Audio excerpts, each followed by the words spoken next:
There is a beautiful symmetry to the Australian Youth Orchestra's latest concert series, where performances will feature the Sinfonia de Requiem, composed by Benjamin Britten, aged 26, and led by US-based conductor Courtney Lewis, who at 34 is forging an impressive career worldwide. To bring together not only the nearly 100 young Australians on stage, but 2 other young artists who are at the beginnings of their career in different stages, but they're also on the way of discovering and pursuing their goals in their career. And I think that combined youthful energy is really magical.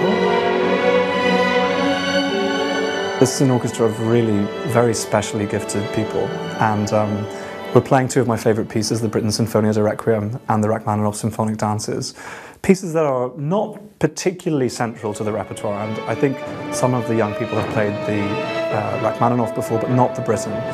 So being able to bring something from my own musical culture to Australia is very exciting. The feeling is very much mutual.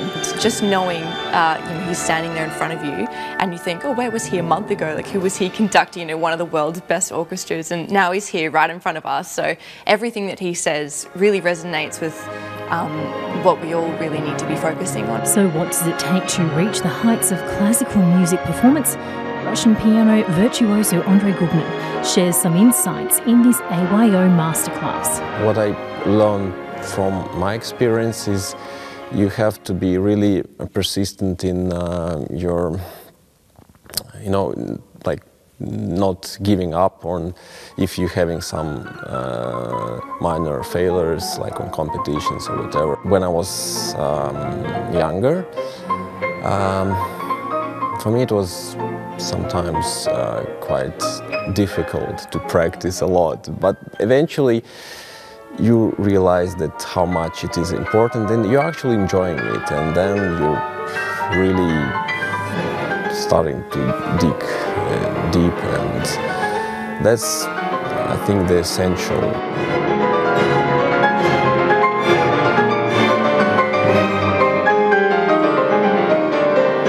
Having won the Sydney International Piano Competition 2 years ago, among other revered prizes, these words of advice and encouragement are worth heeding.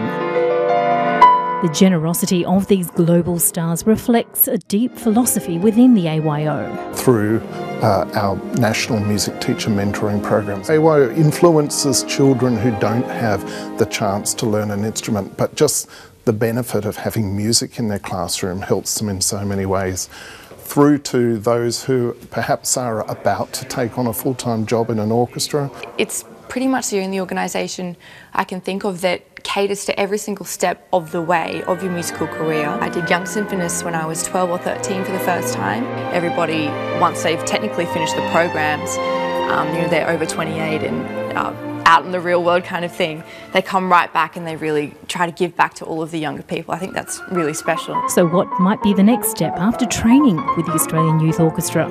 I went to a Sydney Symphony concert last week, and I was really delighted to hear from the artistic administrator that over 90% of that orchestra were in the Australian Youth Orchestra at some point. So you can see that this is really functioning as a really important educational step. But first, it's on with the show. These opportunities to perform on stage, it's a great feeling, it's great inspiration. You know what you're doing it for when you're practicing. With so much talent to draw on, it seems in this case, practice really does make perfect.